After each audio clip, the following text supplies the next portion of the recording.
guys, my name is Chelsea and welcome back to my channel. For today's video, we're doing the end of the year book tag.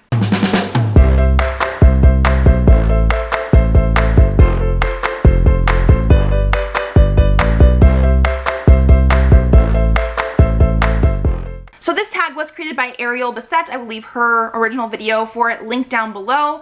And I try to do this video every year around the end of October, beginning of November.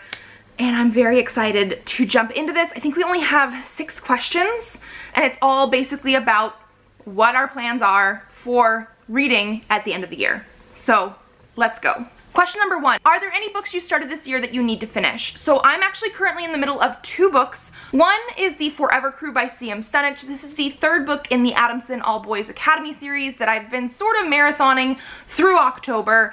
However, the quality of them, in my personal opinion, has gone down a little bit with each book, and so I really enjoyed the first one. Second one was okay, a little bit better than a 3-star, but like not what I wanted, mostly because the first one had more of like a murder mystery aspect element, and the second one focused a little bit too much on the romance and sex aspect and didn't give us enough of that whodunit.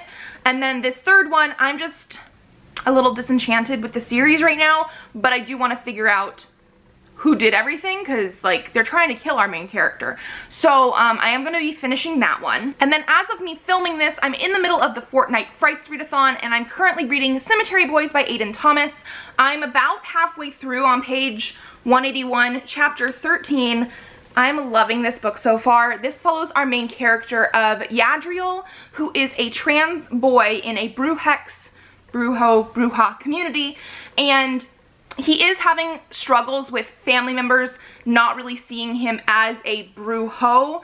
They are misgendering him, so this could definitely have hard topics and triggering content, but it is an own voices novel, and I'm absolutely loving the characters and the emotions that we're getting. I love his cousin, who is very, very supportive, and we end up meeting Julian, who is a ghost at the very beginning of this book, but we don't know how Julian died or anything like that, and so it is also a mystery of trying to figure out what happened to him. Like I said, I'm about halfway through. I'm loving this right now. This could definitely end up being a 5-star read. I'm hoping to finish it today, so by the time this video goes up, I won't be in the middle of this book at least.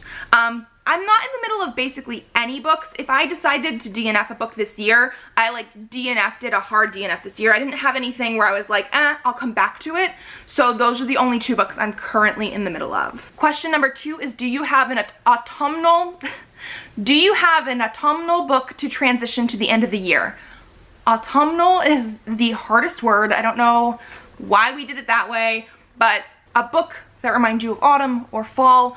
I don't really feel like I have many books that I associate with seasons, except for maybe like spooky books and October. So I guess I could pick a spooky book for this question, but I think I'm gonna have to go with The Invisible Life of Addie LaRue by V.E. Schwab. I obviously picked this up this month. It came out this month.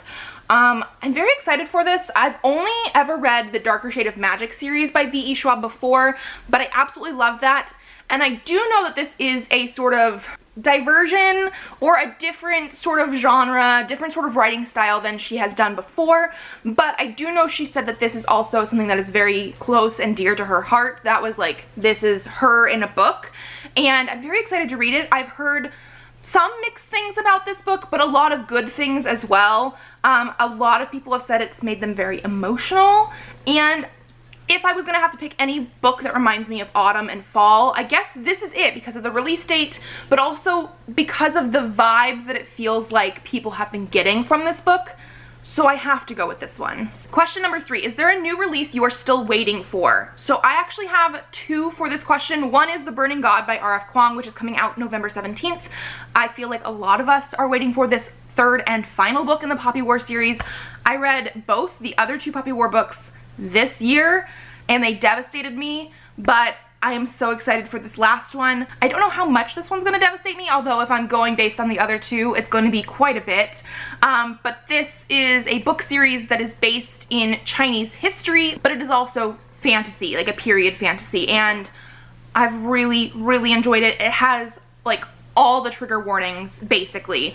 We have war atrocities and rape and mutilation and death and so much, but it is so impactful, and I don't know where we're going with this third book, but I need it.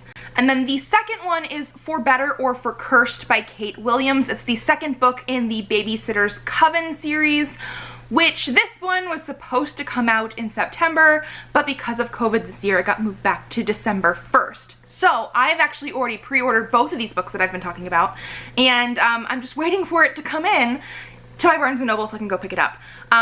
But yes, I really enjoyed Babysitter's Coven last year. I read it for the Spookathon, I believe it was, and it's a fun, almost like Babysitter's Club, Buffy the Vampire Slayer sort of thing with vampires, obviously, but they had, I think, demons and portals. I don't fully remember, but I actually really enjoyed it. I had a fun time with it, and I love the covers, so I'm very, very excited for when the second one eventually comes in. Question number 4, what are 3 books you want to read by the end of the year? So one that I have picked is Trail of Lightning by Rebecca Rowanhorse.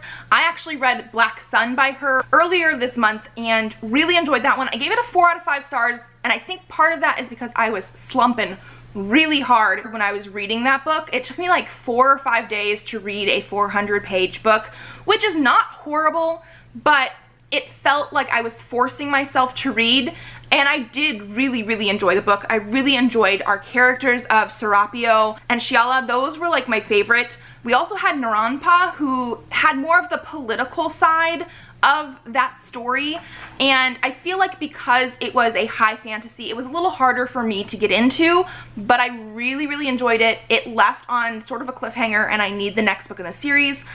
And this one I've owned for a little while. This is more urban fantasy instead of high fantasy by the same author, and so I actually really do think urban fantasy is more my genre of fantasy than high fantasy, so I feel like this one's gonna sit really well with me, and I'm very excited for it. I don't know too much about it, but it does have to do with certain Navajo gods and legends, I think, so I think we're dealing with mythology, and I'm just very excited to read it. Like I said, I've had it for a little while, and I think this one's gonna sit a little bit better with me than the other one, just genre-wise. Then I also have Cinderella is Dead by Kaelyn Bayern. This I pre-ordered because I was so excited for it to come in, but I actually pre-ordered the UK edition, and I think because of that, it came out almost a whole month after the US edition, so everybody else seems like they were getting it and reading it super early compared to me, and I just feel like the hype passed on it. And I don't know why it should have, because I'm super excited for this. The covers, both covers, are gorgeous, and it is a YA fantasy type story, I believe, where Cinderella was real, and this is like years and years and years after Cinderella, and there's some sort of competition thing where the girls go to the kingdom and they're supposed to get betrothed to a prince, or if they don't get chosen, they die. But it's female-female romance, so I don't know how all of this is going to tie in, but I'm very excited for it, and I feel like I've just put it off for a little bit too long because everybody was reading it before my book even came in. And then the last one that I really want to read this year is Spoiler Alert by Olivia Dade. I am so excited for this. I know some of my friends already on BookTube have already read this, loved it. I don't think I've seen any bad reviews on this yet, which I'm hoping we just don't see any bad reviews on this because the concept of this sounds so amazing. So this is a romance, obviously, but it is with a plus-size main character, and it is going to be a sort of like celebrity romance, fan fiction, cosplay. Like, all of these are buzzwords for me. Like, I want to read this so bad. I mean, look at this gorgeous, gorgeous cover.